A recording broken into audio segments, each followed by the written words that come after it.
Welcome to a Celtic State of Mind. I'm Paul John Dykes, and it's great that my two co-hosts are actually smiling, Colin Watt and Brian Degning. I don't know if they're laughing at me or with me or at me, who knows. But let's see if Kevin Graham has got his mic sorted out. Kevin Graham, no, you're silent. Silent but violent. There we go. Right, last night, let's have a wee chat about the game. Brian, obviously you were on the panel last night. We were going into it. I'm going to start with yourself, Colin. We were going into it. There was a bit of trepidation. We were trying to predict the team lines. I don't want to remind you again, but I called it right on Monday. We've seen Abada making his debut. We've seen Ralston, the first choice right back. We went into the game. Prior to kick-off, what was your feelings when the team line was read out, Colin? What was there any optimism? Were you looking at it with a degree of trepidation? How were you feeling going into the game last night? To be honest, looking at it, it was probably the strongest 11 we could have put out last night. So as it get closer and closer to kick-off, you're starting to get that bit excited just to see what might actually happen. You're thinking there is a core of some very good players at in the squad, and you were excited to see what Abada could do. Even guys like Ryan Christie, who hadn't really featured in pre-season, you were wondering why someone like that was coming back in. I have to say, I think he played. I thought he actually played pretty well yesterday. I was impressed with him. The only thing is, I still want him to work on his set pieces so he can get the ball past the first man. But small steps, we're getting there. And overall, I thought the performance was fairly decent. Some people making some rash mistakes, and I'm sure we'll get to that, but a lot of positives to take away from it, and it's just a real shame that we didn't get to see more than 43 minutes of Abada, because those balls coming in from the right-hand side was absolutely everything that we were missing last season, and he did look as if he was on form last night. He did, and I think I can hear sterling tones. Talk to me, Kevin. Hello, everybody.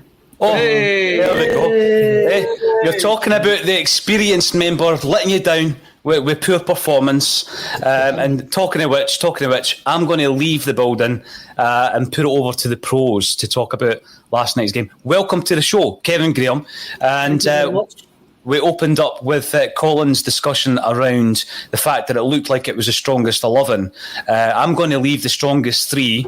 I'm going to drop out, and if you drop it again, Kevin, I'll jump back in. All right, lad? No problem. Thank you. Sorry about that, lads, but I'm sweating like near beat on poking a Danish boy, Danish boy in the head there.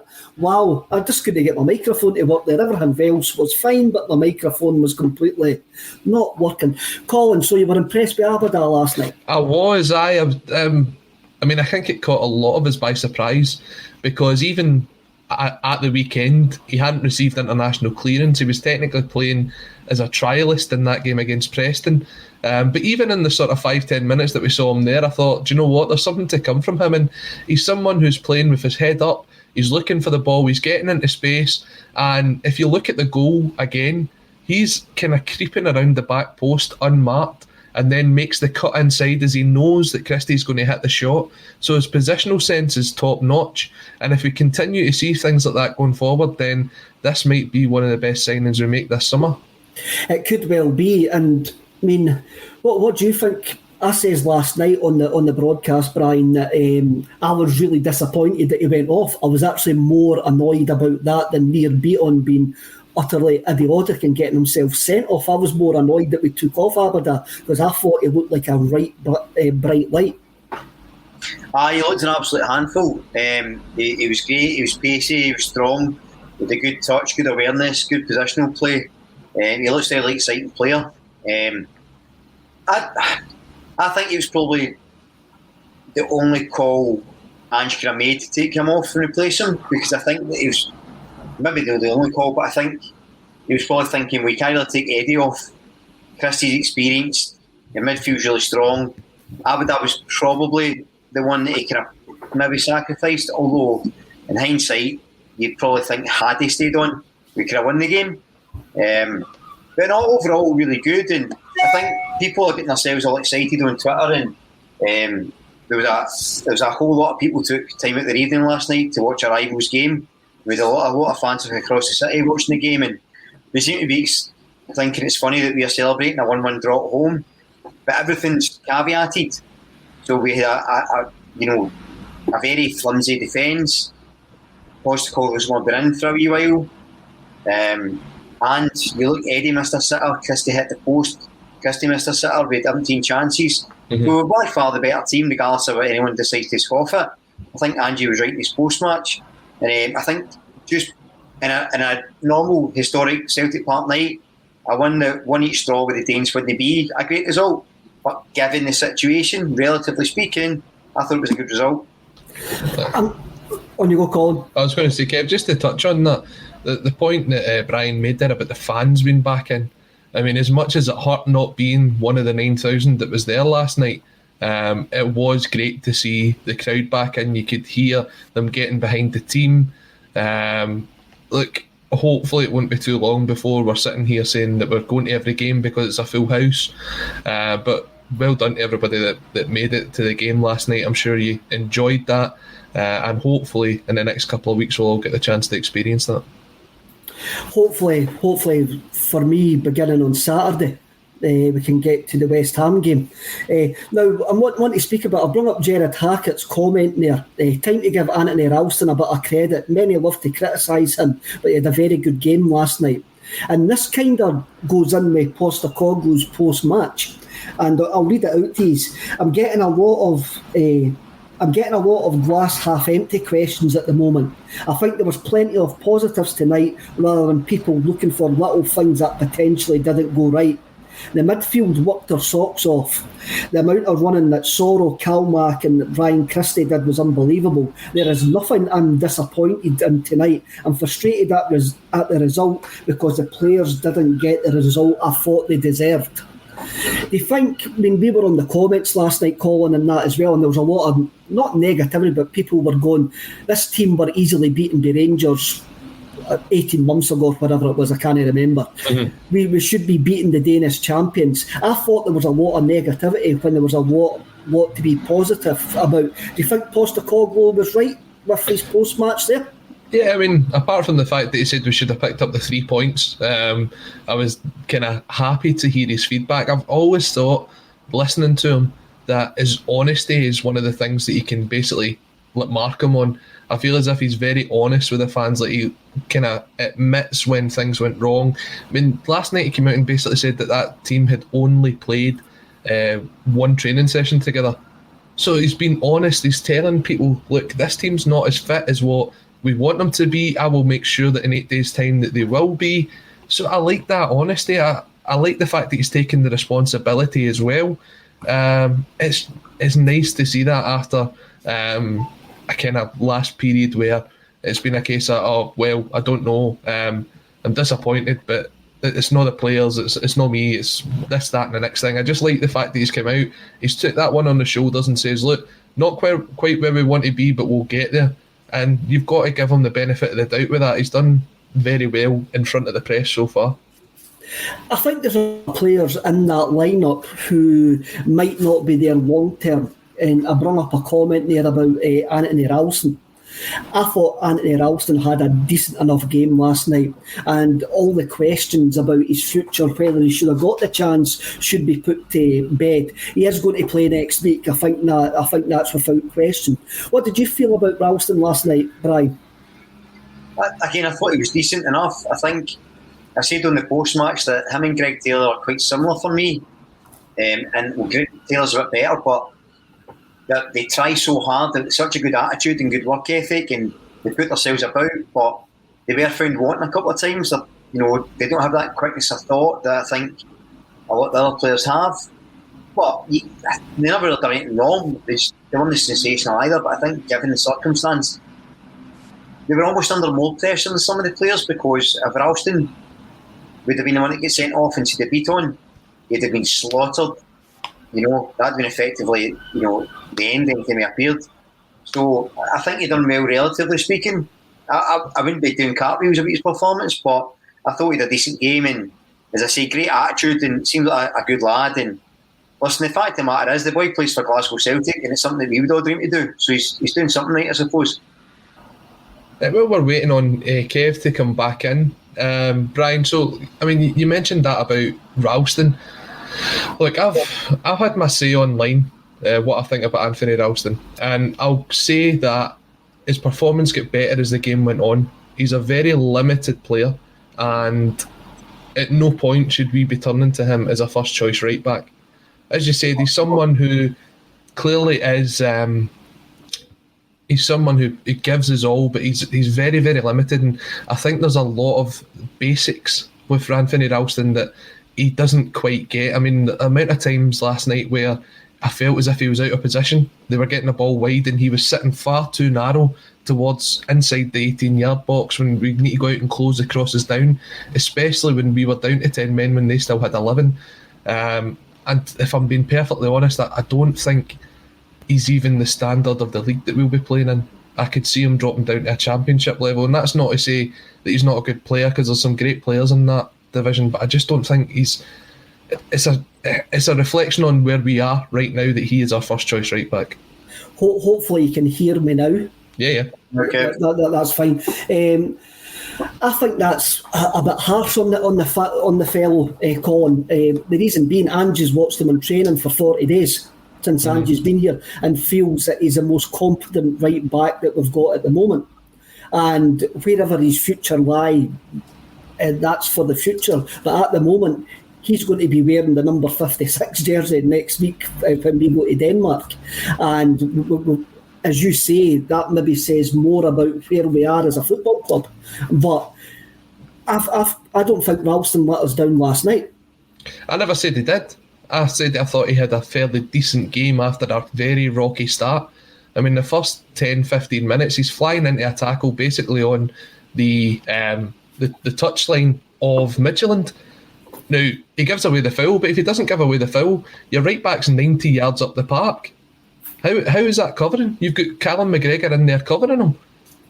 For me, honestly, Kevin, it is a real shame, because he does. I understand that. I mean, I got abuse online last night for some of the stuff I put out, but I got a lot of people agreeing with me as well.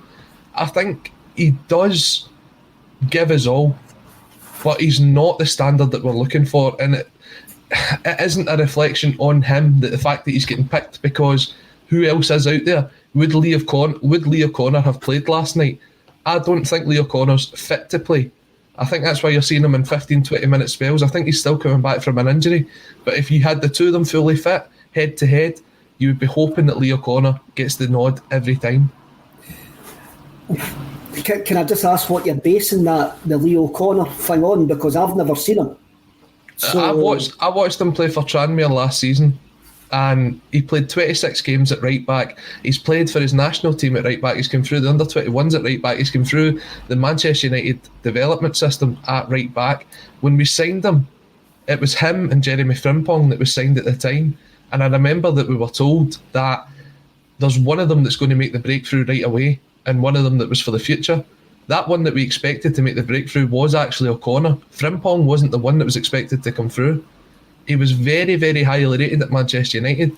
And to be honest, look, in the spells that I've seen him play for Celtic, he looks more competent on the ball, and he looks as if he's got a lot more to give.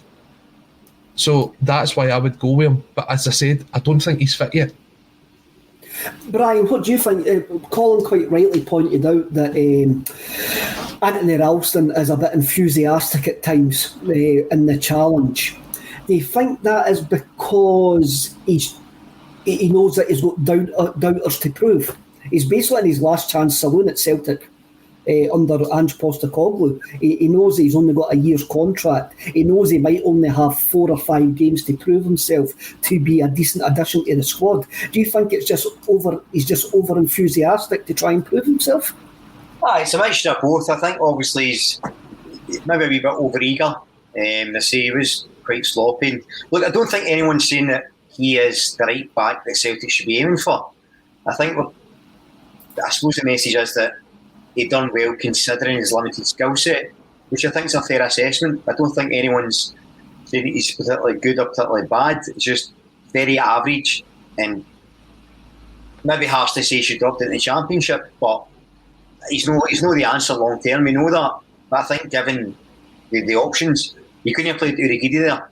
He's a great tight knots, you know what I mean? So I think Ralston in that position, done well. And the thing is as well, like, I'm not 100% sure we can judge him and Taylor on their positioning, because the way Ange plays it, he doesn't really play them as traditional fullbacks. A lot of the time they were almost dropping into the centre mid, and then bombing forward, and McGregor and Sorrell were pulling back. So I get sometimes the defender should defend, we know that, but I think on occasion, because if sometimes he was almost in a number 10 role, he was pulling in behind, and I get the impression that's a deliberate thing. So I don't know if that's 100% down to him, but again, maybe he doesn't have the football sort of nuance to realise when to drop back and when to go. But again, listen, we're talking about a guy who we've all said is kind of average, but he never disgraced himself. He put in a good shift for me. He showed the right desire. He wasn't at fault for the goal. I thought he put in a couple of decent crosses. It was a probably 6 out of 10 performance, and I don't think you expect more for a player like that. So for him, good. For us, maybe not so much. Just on a positive side to that, you mentioned Urigidi just there, Brian. Now, okay, Urigidi's came in as a new signing, but how much a confidence boost is that for Dane Murray that he's been picked to play a competitive game, the first time he's played a competitive game in that position, and to be honest, he looked fairly comfortable when he came on. And when you're looking at it with what happened with Beaton, him obviously being out for next week, Murray must be going, look, that's my jersey. I want to play in that position next Wednesday night. Agreed. Some story, I think the story, the fairy tale aspect of last night is Dane Murray, who came in, never put a foot wrong. He had a couple of challenges. You can see the way Celtic are going to need to defend this season, and you're going to need guys like Welsh and whoever's alongside Welsh to be able to put in challenges that are last ditch and be able to read the game and to be able to cover ground. And I thought Dane Murray acquitted himself very, very well last night. And then Mr. Briggs comes in. Colin's 100% correct here on Ralston. Gives his all, but effort doesn't equal ability. We need better in that position. CFC 1967 comes in with a completely different view. He played all... He's talking about Leo Connor here. Leo Connor played all last season and had the same pre-season as Ralston, but Ange picked Ralston. Colin's views of players are highly questionable on here. Now, I think the truth is somewhere in the middle there. But I think CFC probably backs my point in saying that if Leo Connor has trained as much as Ralston's ahead of him in the pecking order here. And at that moment, I can't see how that's up for debate. I'm not 100% sure looking at the training videos he's fit. Otherwise, I think he'd have seen more of him in pre-season. I didn't want this to become a Colin Leo Connor bashing here. Leo Connor was capped against Gerard Hackett. Leo Connor was capped against New Zealand when all our right backs weren't available. I'm Irish and want him to do well, but he's a long-term project. What does it say about Urigidi as well? That who's played right back and centre half, and as we quite rightly says there, Dane Murray got on before him last night. What do you think about that, Colin? That was the thing. I was sitting with my pals in a pub watching the game, and that was the first thing I said. I says, what does that do to a guy's confidence when he's brought in there and someone who isn't a natural centre back plays ahead of him?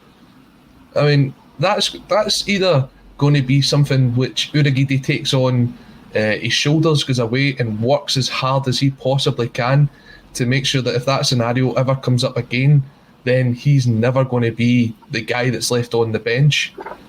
But if you were going on pre-season form so far, you can see why Dane Murray got the nod last night. You can actually see that. David Boyle comes in and says Leo Connor was injured. Brian, we've got a game at the weekend against West Ham. Would you go with the back four that's going to start next week in Denmark? No, just purely because you can't afford any injuries. So we're threadbare as it is, and if you're saying Ralston, Welsh, Dane, Murray probably will start. Taylor. I think it'd be foolhardy to put him in against West Ham. What would be better doing is starting an alternative back four, if I've got such a thing. In case someone stands up and is, stands up in this county, then actually looks the part. So you could see Urigidi right back, might play Bolly or Montgomery left back, Helge, and then who else is there? Anyone? Maybe Beaton. Shaw. Play him in a friendly. Shaw. I could play Shaw. So I think you play something like that, and then listen, maybe a chance for some of them to stake a claim and have a great performance. But I don't think you see anybody starting against West Ham that will start against Midtjylland. Do you think on that then that there's a chance for anybody who does play against West Ham to potentially play themselves in for a jersey on Wednesday night? I think with the way Postecoglou seems to go about his business, I think that's always the case, and I think that goes back to the Dane Murray point, because he's obviously shown up well in pre-season, and Postecoglou's went, well, do you know what, let's give your boy a chance. So I think if someone has a real good game and he's maybe any lingering doubts over the 11 he started last night, it could be the case they switched. Listen, the players have to have that in their mind. If you're a player for Celtic and you're playing a friendly and there's a game coming up, you have to think, if I do really well, there's only a few players in that starting 11 last night that aren't, that you wouldn't consider replacing. There's enough there that you could maybe consider flipping. So I think it would be a good opportunity for people to prove themselves. I think this is a good time to bring up Daniel Mack's point. Anyone coming in at centre back needs to take the jersey off Welsh. The guy was brilliant last night. What a rise Stephen Welsh has had since he's broken into the team since January, Colin? Oh, definitely. And I'm the first one to say that when he came in, at first I didn't think he was going to go on to do much. I'd seen some of his performances on loan at Morton, although he was playing right back there, so maybe that's a discussion for another day. I think he was outstanding last night. He was a real leader figure in that backline, considering how young the backline was. He was the one organising it all. And again, I know we're hoping that we're looking to bring in Starfelt, who we saw watching the game on his Instagram, which looked as if he was in a hotel maybe down south, which would maybe mean that he's already in the isolation period. But Welsh, again, as the commenter just said, that jersey's his, and you're going to have to fight him to get it off him. That's some rise, Brian, when we think about when we were going into this season, that Stephen Welsh seems to have grabbed this opportunity with both hands, and he looks, last night he looked like the most accomplished in that back four. He looked great. It's interesting with Welsh because when he first came into the team, it became the case of, that boy's just a patchwork, he's one for the future. Then it go people saying, well, actually he's not really done anything wrong. Then it go even further in and went, actually that boy's not too bad. And then now last night I thought it was excellent. So I think he's had a progression. And when you talk about attitude, I think his attitude's been spot on for day one. You can see how much it needs him to play for Celtic. You can see he's trying to learn all the time. And the fact that the way he was talking to us through the game last night, I thought was really impressive part of his game. I thought his I actually thought he won the ball for the foul. He did. He absolutely did. He did. I thought his tackling was spot on. I thought he was strong, aggressive. And I think one of the things he's learned is he's no the biggest centre half in terms of height. I mean, he's strong, he's robust, but he's not trying to win every duel in the air, and he's not committing fouls in the air the way he did at first. So I think he's learning all the time, and at his age, I think everybody's right so far. I think Starfield's currently to play alongside him now. And when Julian comes back, that's a real fight. But Welsh will know that as well. He's not a stupid boy. He's going to understand that he's still relatively new, and he has to play as well as he can every single time he's on the park, and that'll keep his place. And I thought he was brilliant last night. I thought him and Dane Murray looked like a decent partnership, actually. I think I single-handedly started the Dane Murray CSC last night. I was waiting. I think him and Welsh look like a solid partnership, and I'm really glad it's a boy that's came through the ranks as well. It's something to be proud of. I think last night Welsh showed leadership that we didn't know was there, that we didn't know was in him, and we were all worried about the Scott Brown leaving and who would step up to the plate. And always in the back of my mind, I thought you would see guys develop their characters, because Scott Brown was such a massive presence in that dressing room. And I think when you saw Beaton getting sent off last night, you saw Welsh stepping up to that mantle to go, I'm now one of the senior players in this team because I played a handful of games last season. I need to take control. I need to take this mantle here. And I thought he'd done it brilliantly, Colin. Aye, definitely. You could see it. I mean, there was maybe one or two exceptions where he was the sort of last sitting defender when they were trying to play offside. But apart from that, he's telling players, you're out there. When he's got the ball, go there and I'll pass it to you. That was the kind of way that he was just commanding the four of them about last night. And it's not the first time we've seen him do it. He did it last season as well. But he is really growing into this role. And look, as long as he continues to play well, then that jersey's his. And I think that he's seen that there isn't any competition for them there, and it's at that time when someone can start becoming complacent, but not Welsh. Welsh has actually went the opposite way to say that, look, I know you're going to be trying to bring in guys that play in my position, but I'm going to be here and I'm first pick until I play badly.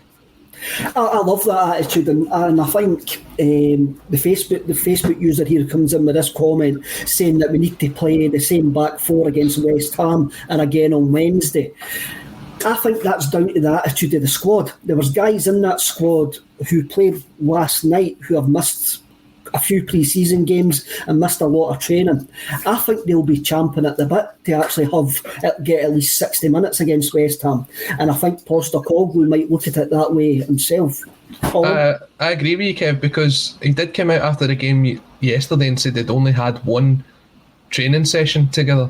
So the more time that they get together, the more they know how each other plays and they get to comfortable with the system. So I can understand that, the comment coming in there saying giving them 60 minutes. Although I'd rather that the team that plays on Saturday for the 60 minutes is actually the team that will start on Wednesday, or the team that he expects to start. And Ian McAleer coming in with this comment, there's a couple of those that you'd say, are they going to be picks for Wednesday night? Right, the bottom line then, so we'll talk about Ian McAleer's comment, and for those who are listening on the audio podcast later on the catch-up, Ian McAleer comes in and says Eddie Barkas and Beaton should all be dropped for good. Brian, what do you think of that? I think Britain should be dropped for good. That's it. Well, I agree with that. I think Beaton was a guy that I don't have anything against him, but I just see he's not the future, and if you're going to have players playing that look decent, you might as well try and develop them a bit just now until we get someone else in. So I probably agree with Beaton. Barkas now, so this is what I feel my past 24 hours has been saying. Barkas needs replaced, right? He's not a good goalkeeper for me at all. I've never seen a less commanding keeper in the box. But, and I think probably Hazard's maybe the best shot stopper of the three. However, I think just given the way Postecoglou plays, it's sensible to keep Barkas for the moment. So you can look at, there's two ways looking at it. A lot of people say, oh, you just need to keep it to stop shots and that's it. But it's not as simple as that, because every player fits in different systems, right? Like Matty Ryan and Fraser Foster are completely different keepers. Matty Ryan would be ideal because he can save shot speed, command it, and play out for the back. Take passes in and be a bit more composed. I don't think a guy like Fraser Foster can do that. So Barkas does need replaced. But if he doesn't get replaced, can you really rely on Bain for the season again? I don't think so. He doesn't seem to fancy Hazard. He's very rarely featured at all in pre-season. And apparently there's rumours he's going to loan after signing a 4-year extension last year. So I think if you see between Barkas and Bain, there's probably a muchness between the two of them. But I think Postecoglou favours Barkas. But again, just to clarify for everyone that gets excited, I'm not saying Barkas should stay forever. I don't think he's the best keeper in the world. I think he's rotten. I'm just saying that him and Bain, I would probably lean towards Barkas. Or certainly I think Ange would lean towards Barkas. What do you think of Chuck Barr's comment there, Colin? We need to see Connor Hazard till we buy a good goalkeeper. Look, each of the goalkeepers have their positives and their negatives. And if you go back to the Scottish Cup final in December, we saw the negatives of Connor Hazard at times. It was the coming out and flapping at crosses, which we actually kind of seen Barkas do that a bit last night as well. Bain, his shot stopping's not always seen as the best, although he's more one that can play the ball out with his feet. Barkas is meant to be the probably the best shot stopper of the three, but you've not really seen it. I mean, he started to look all right in pre-season. You're thinking, right, okay, maybe he's turning the corner, but it was a case of 2 steps forward, 1 step back, or maybe even 3 steps back with that goal that went in last night. So you are in a position where are any of the 3 any better than any of the other 2? Do you know what I mean? So would you play Hazard? He's probably third choice, isn't he? It does look as if he is going to go out on loan. So who have you got then? Is it going to be Bain that starts on Wednesday night? If it is, get him in on Saturday. So honestly, of the 3, there's very little between them all at the minute. Hazard done well with the penalty saves in the cup final, but as G Murphy 7 comes in here to say, he was flapping for I think it was maybe 2 or maybe all 3 of the goals. I can't remember 100%. The other aspect as well is like the Barkas. So I think you're actually spot on, Colin. We're going to have to disagree about something today because we've never So still half an hour, we're still good, mate. But I think we're spot on there with the keepers. Your assessment, I think there's much of muchness. I think Hazard is the least likely to feature. They're probably thinking Barkas and Bain are going to give you just as much. They're both as culpable at certain things as the other. I think that they probably think if you drop Barkas now, that might be him. You just saw how quickly he got dropped last season. So they're probably thinking until they replace him, play him and hope we get a tune. Which isn't, it's not an ideal situation. We know that, and it's almost like the right back situation again. He's never a Celtic calibre keeper. We know that, but until there's something better comes in, you're probably looking to stick with him. I mean, Paul just decided to put up a comment there asking what Arthur Borwick was up to. I don't think anybody wants to know. He's retired now. It's before the watershed, so we can't get into what Arthur Borwick might be up to at this precise moment in time. There's 2 comments here about the goalkeepers. Jeff Payne comes in. He says, aside from Foster, who is decent and that is available, and Powerman 1988 says 1-0 with Barkas and Bain. Just go out and get a keeper. Plenty of them about. Must have the 3 worst keepers in the league. Now that's probably an extreme view, saying that we've got the 3 worst keepers in the league.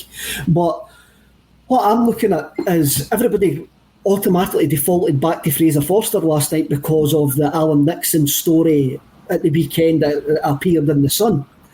And for me, we didn't hear a Postecoglou until 50 days ago, say, right?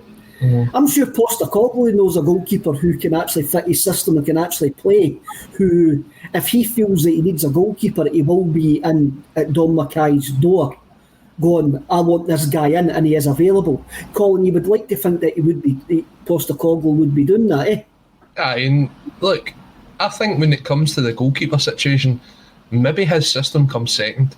And the fact that it's someone that can keep the ball out of the net, and you want a goalkeeper that can actually win you points throughout the season. That's what I'm looking for. I mean, you saw what happened when Brendan Rodgers came in. One of his first signings was Doris de Vries. And he brought in Doris de Vries for the reason that he's good with the ball at his feet. But he also shipped in 7 goals in the new camp and was pretty poor throughout the rest of his time at Celtic. So I think you can develop a player's ball skills. Watch what you're saying here, Kevin. You can develop a player's ball skills, right? Especially the goalkeeper. But make sure that he keeps the ball at the net, first of all, because guys like Fraser Forster can win you 12, 15 points a season. You just look at what Alan McGregor's doing for Rangers. The amount of points that he saved them over the time that he's been back there is... It just shows you. And he's not one that's great with the ball at his feet either. So if they want to play out for the back, he's not the guy they're going to go to. But I'd rather have a clean sheet than have a guy that's good with the ball at his feet. I think one of I think there's not been a great team in history one sent with a bad goalkeeper. You always need Jonathan loves you. You always need a top goalkeeper. That's no doubt. And of course, they want the priority to be shot stopping. But a guy like Fraser Forster at 33, you're not developing anything with the big man now. So you're right. You can get there's plenty of keepers out there. The way everyone wants to play like Pep Guardiola now, right? So there's keepers all over the world that are shot stoppers but can play, be comfortable on the ball as well. That's what you need. You need a good shot stopper that's comfortable, and that can't be hard to find. It's not that unusual. Forster for me isn't that guy, and I love him. He's a brilliant shot stopper, but you're never going to get him any better with his feet at this stage. He's 33. Do you know what I mean? He's not going to get it, so he isn't the answer for me. But yeah, I can't disagree. You need to keep the ball at the net first. But there's so many keepers now coming through, that want to short stop and be comfortable on the ball. It can't be hard to find, and as we spoke about, guys like Matt Ryan, he'd be an ideal. There's got to be a million keepers out there like that. So I think I agree with you in as much that we need to get a new keeper. I don't think Forster's the answer. But there's got to be keepers out there that can play the ball, surely. Surely a prerequisite in the modern day game. It's like second half now. It's like, you talk about systems. Like Bobo Baldi was brilliant for Martin O'Neill's side because he was told, keep the ball, tackle somebody, and don't pass it to anybody. Right? That was his game. Now, he's not going to fit into Man City's way of playing because they rely on their defenders to play the ball. So, good defender hasn't been enough. Good goalkeeper isn't enough. I used the analogy earlier. Alan Shearer at his pomp, one of the best strikers I'll ever see. Never ran outside the box. He wouldn't have fitted into Pep Guardiola's Barcelona, say, because it's a different system. So just because you're a great player doesn't make you fit into a good system. However, there's plenty of keepers out there. Plenty of keepers that fit into Postecoglou's system that are better shot stoppers than Barkas. We just need to find one of them and bin this Forster idea. No point coming back the way. I got a bit of. I was rightly pulled up when I says Barkas didn't have a safety mate last night. He had one safety make and he didn't make it, and I'll gladly take that point off. On when I watched it again this morning, I still don't understand what he was doing. I gave him the benefit of the doubt last night, only seeing it in a couple of replays that I thought maybe the Danish player had jumped in front of him, one of our defenders had jumped in front of him, and he had completely lost the flight of the ball. But that's not the case. He sees the ball clearly all the way through, and what it looks like to me is he thinks the ball's going by the post, and he pulls it and he pulls his hands away. And for me, that's unforgivable. If he's going for that ball, he's got to actually get a hand on it and punch it. Colin, what do you feel about that? What was your thought? It looks a more horrendous mistake this afternoon than what it did last night. And I guess that's always the case. You even see it with some bad tackles where the more you see it, the worse it looks. But in real time, it did look bad. I have to say that it was credit to Midtjylland last night because they targeted Barkas from the word go. See, when you seen the corners, there was 3 or 4 of their players around Barkas trying to stop him from getting out to him. So they knew what to do. Not to say that Jonas Lossell was much better in the Midtjylland goal as well. I thought he was having a Barkas impression with some of the times that he came out to try and catch a ball. But look, it's not ideal. It wasn't ideal, and he can say that he thought it was going wide or whatever, and you can't defend it, unfortunately. I honestly think though maybe Bain in goal doesn't let that in. That was my first thought when I seen it. Do you not think that though? I remember Bain losing a goal at Ibrox in the first 2 minutes. Right to the front post. When he watched the ball going over his head, I think Scott Bain's got his faults as well. He definitely does. It's how Ange Postecoglou manages this situation for the next 7 days, Brian, which is going to either sink or swim Barkas. Absolutely, and that's why I'm saying earlier, I think unless there's a new keeper comes in who's going to be his number 1 for the season, I think you swap him like for like with Barkas and Bain. he said if you swap them, you're going to damage Barkas's confidence even more. And he doesn't look a particularly confident keeper anyway. So for that reason, I wouldn't drop him. But he's going to be right up there. I know the guy earlier, I can't remember his name, said we've got the 3 worst keepers in the league. I think that's harsh. But is Barkas in the 3 worst goalkeepers Celtic had?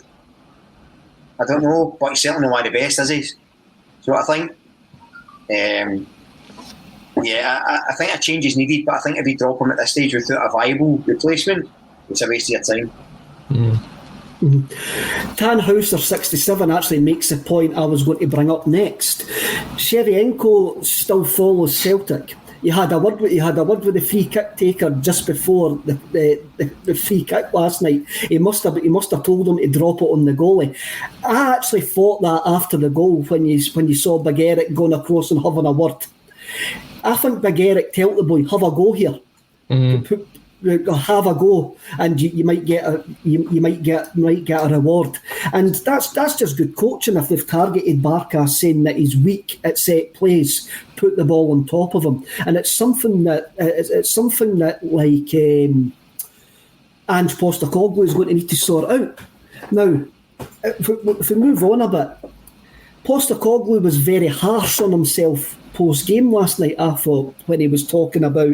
I'll read what he says. He says, we will be better prepared, no doubt, in 8 days' time. In fact, I don't think we will ever be as badly prepared as we were tonight, and that's on me.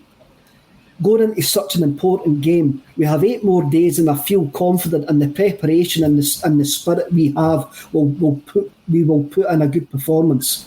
I haven't done a great job so far, to be honest, because with the disruptions we've had, we haven't been able to bring players in. My role is to try and reinforce this squad and to try and prepare this squad for what is ahead. And to their credit, the players didn't look for excuses. Now, Postecoglou saying, I haven't done a great job so far, to be honest. I think the big man's been really, really harsh on himself. What do you think, Colin? Yeah, I agree, but I kind of like that. I like the fact that he's harsh on himself because it tells you the standards that the guy's got. And if you're not hitting his standards, then he's going to let you know about it.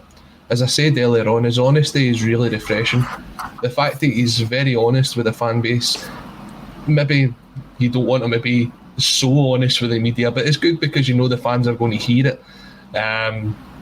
No, I like that. I like the fact that he's got very, very high standards. And even yesterday, after the game, a lot of fans are coming away going, do you know what? That's a lot better than what we expected.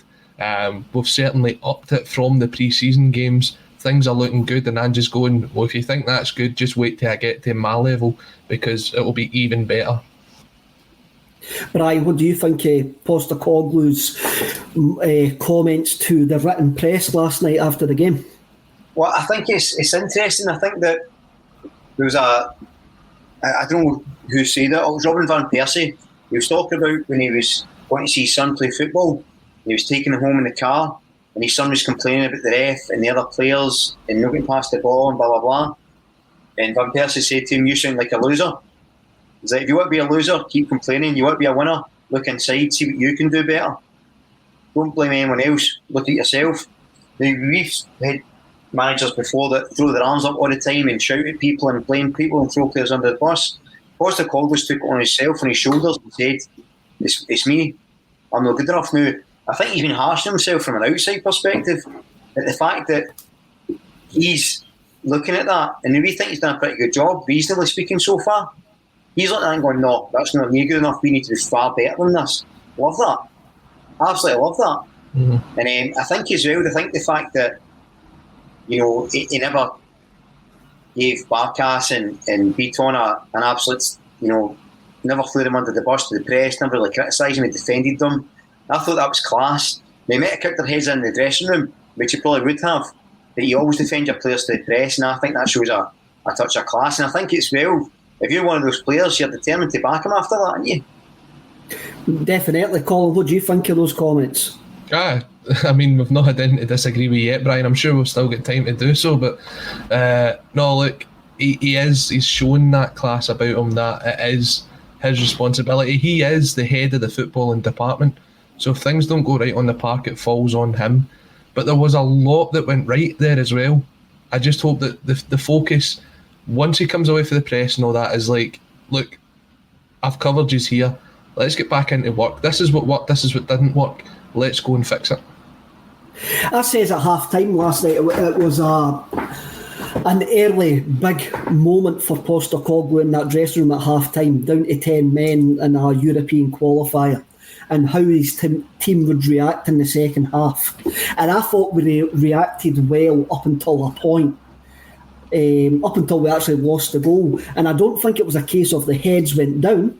I just think it was a case of there's a lack of fitness in that side to actually keep the intensity that Postecoglou wants us to have to the final whistle. I also felt that we were a bit light on the subs, and there wasn't. You had James Forrest. If a fully flying James Forrest to come on in the last 15-20 minutes would have made a difference. Yeah. And we can argue the merits of guys like Dembele and Mikey Johnson to the cows come home, but having them as wide options to come on to try and stretch the game would have been better last night in the subs that we did bring on. And that's not to say the subs that we did. Again, the subs that we brought on last night, it seemed to Postecoglou going for his more experienced players. He says, right, I'll bring on Ayeti, but I'll also bring on Big Tam because I know that he could produce something special. Do you think that we're going to get an extra year out Tom Rogic now, that the fact that Postecoglou's here, Colin? Yeah, I think so. I also don't think there's much interest in him either. So unless something comes in the next sort of what we got left, 8 weeks of the window, I think we'll see Rogic stay here for another season. Again, it's not someone that we've seen a lot of in pre-season so far, so we don't kind of know what he's got himself up to in terms of his fitness and his sort of match readiness. But if you can get Tom Rogic firing, then he's a great addition to have in that side. I just want to speak about the midfield because I think they were one of the more impressive parts of our performance last night. I thought Callum McGregor was given a freedom that we spoke about when he played for Scotland. The fact that he didn't have to sit so deep. Soro done really well in coming in and linking the defence to the midfield last night. And you saw it when he smashed the ball against the bar. That's the Callum McGregor we've been screaming out for the last 12 to 18 months, because you know that when you get him in front of goal, there's very few people in the league that's got a better left foot from range than Callum McGregor. You can tell, Brian, that Callum McGregor's character might shine through now that Scott Brown's not there, I actually thought he looked a lot more vocal last night as well than maybe I've seen him for a while. I think he's really embraced the captainship and yeah, he looked to have a sort of freer role. I think Soro was excellent. He was an absolute workhorse, and I know he's got his flaws, but the covering he'd done and some of the runs he made, the long-busting runs, that boy was all over the place. I was full of praise for Turnbull as well last night. I thought you really saw his football intelligence at points. I thought, a lot of clever balls. You really think he was offering composure, when players are closing down to keep the ball and sort of come his way out. And also thought he looked, a bit more aggressive than normal. He won the ball back a few times. He was putting himself about. So yeah, there's loads of positives, and I think as Colin alluded to, as Kev said earlier, that I think we did start to fade towards the end, but I think that's a fitness thing because they'd worked so hard all over the park, and I think there's so much to look forward to. And if Postecoglou thinks there's much more to come, and that's the worst performance we're going to see this season, I think we're going to do all right. Yeah. What I liked about his statement, he says we will be better prepared, no doubt. The fact is, he says he doesn't want to go into a major game like this unprepared. And we're maybe actually getting ahead of ourselves, but Brian, you said something really, really good last night. It's not about the next 40 minutes, it's about the next 40 months under Postecoglou. And if we are looking that far ahead, if we're going into European qualifiers at this point next year under Postecoglou, you've got to think that he will make sure that we're ready. Just judging by that statement right away, it's like a mission statement, a statement of intent that we will not be in this state again at this point. Colin, that's something you've got to get on board with. Got to, something that you've got to get on its back. 100%, and you've got to think, if you're a player and you're hearing this coming from Postecoglou as well, he does sound like the guy that you want to run through walls for. And some of them players did literally look as if they ran through walls last night. Guys that hadn't played, I think Ryan Christie had only played 15 minutes in pre-season, maybe slightly more, but he lasted the full 90, and he didn't look as if he was that tired towards the end of the game. He was still looking for the ball. Sorrow, again, outstanding. As Brian is saying, the lung-busting runs. The only thing about Sorrow, and it's very Scott Brown-esque when he moved to Celtic, is see when he's not got the ball, he can cause a bit of trouble.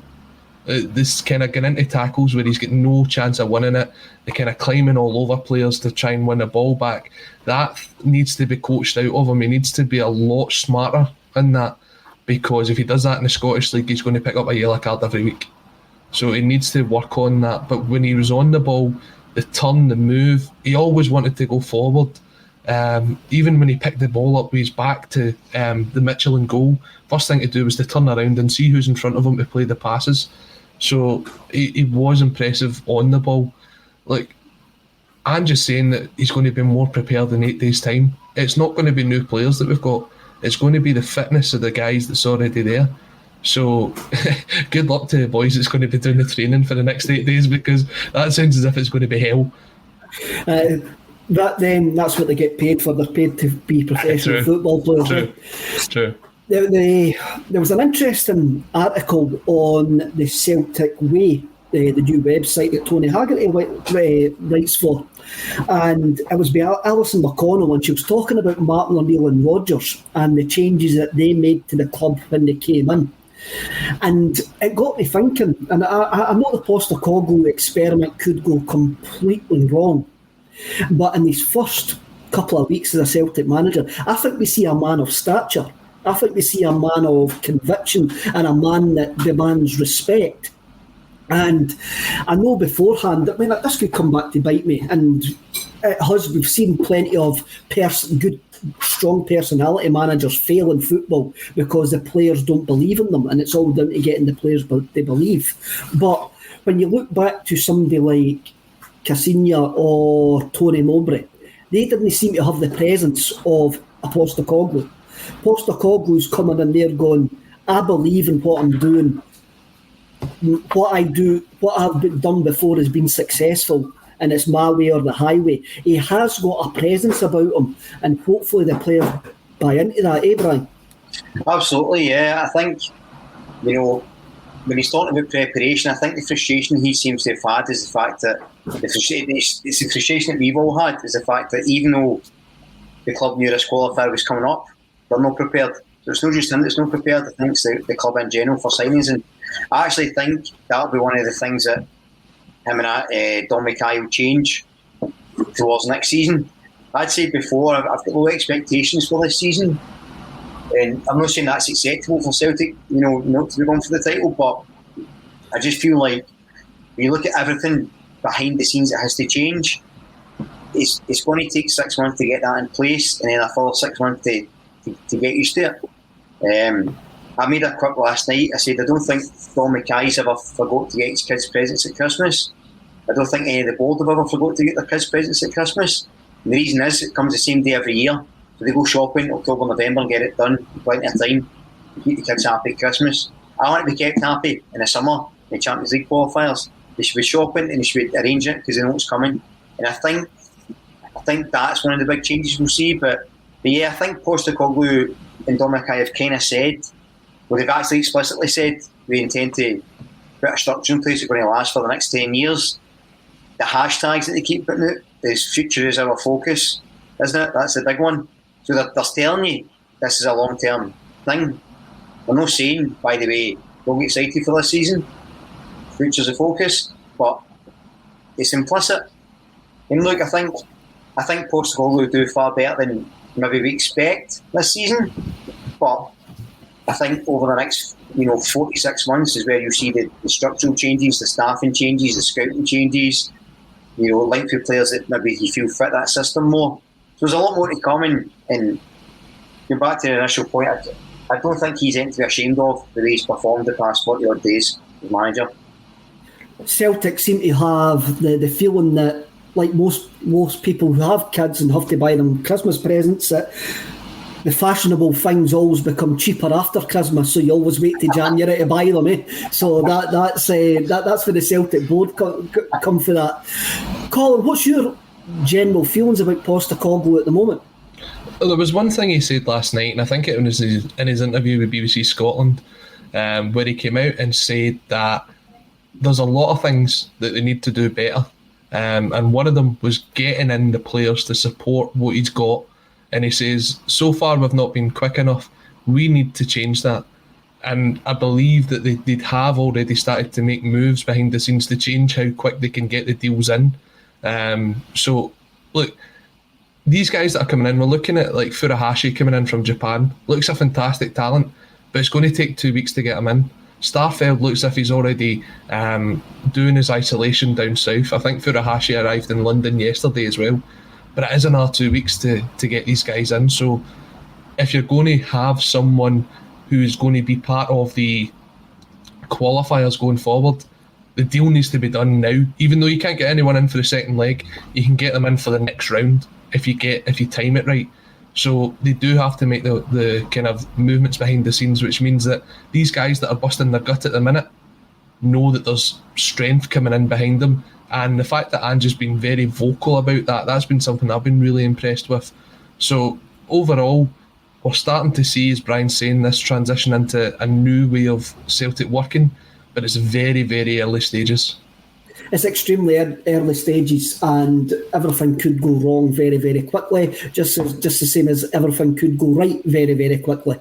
Red Scotland comes in, and it's about the backroom staff. Now, there was about a week and a bit ago, there was a story blew up about he was going to keep Kennedy and he was happy and that. So Red Scotland brings this up. If Ange is happy to have Kennedy by his side, then we have to respect that. Maybe Kennedy's abilities will come to the fore more with Ange than with Lenny. Now, there was a picture doing the rounds last night of just after the goal where John Kennedy looks like he's staring into the abyss.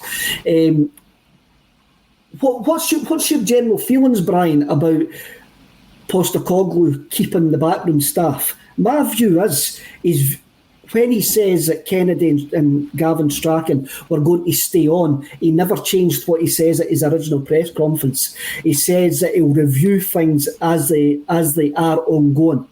And when he says, yes, they're going to be there until he decides otherwise, I don't think there's been a change in message since he first sat down and faced the Celtic support. No, me either. And I think that actually what you see is, I think he's going to have the attitude to staff he's got to players. I think over the next few months, if he feels they're not up to scratch, I think he'll bin them off. I don't think he's no loyalty to them. But two points I want to make. The first one, see that picture? People need to calm down with that. It was just a bad shot. There's a picture taken seconds before and he's got a big smile on his face. The guy just looks kind of dull. He is just one of those guys that looks kind of fed up, right? He just does. There's nothing you can do about that. He's just got that look. See this conspiracy nonsense he's after Andy Poster's job, and Postecoglou was set up to be a patsy so John Kennedy can come in. It's all part of the plan. Shut up. Wrap it. It's nonsense, right? Everyone that's done it, it's nonsense. Second point, Rodgers, when he was there, raved about Kennedy. Now, if you look at how, and I'm not comparing him explicitly, but the style of play that Kennedy wanted to do was the same as what Rodgers done. That sort of passing, high press, tempo stuff. And you can see there's similar thoughts on how Ange presents his team. So you can imagine if Kennedy fitted that mould under Rodgers, there's no reason to say he couldn't fit it under Postecoglou. Gavin Strachan, I'm still not unsure what Strachan does. He had his laptop back last night, which I couldn't believe. I thought somebody dropped that. I was getting worried for him. But Dane Murray looked interested in the iPad. They were playing Angry Birds, mate. That's what happened. He had a Mario 64 emulator and he was letting a wee shot at that before he went on. Good shot. But as I say, look, in all seriousness, I think if the backroom staff aren't doing the job, I think they'll be out. I don't get the impression Postecoglou is going to take second best at anything. So, he might feel surprised. He might have somebody else's assistant and Kennedy just back as coach or whatever. But listen, if it works, brilliant. If it doesn't work, then we'll cross that bridge when we come to it. But I'm not concerned of that. I may have missed this during the close season, Colin, but I was quite surprised to see Stephen McManus still in the dugout. And Stephen McManus taking a big part in when the Suze went down to 10 men. It seemed to be him and Postecoglou were having the conversation.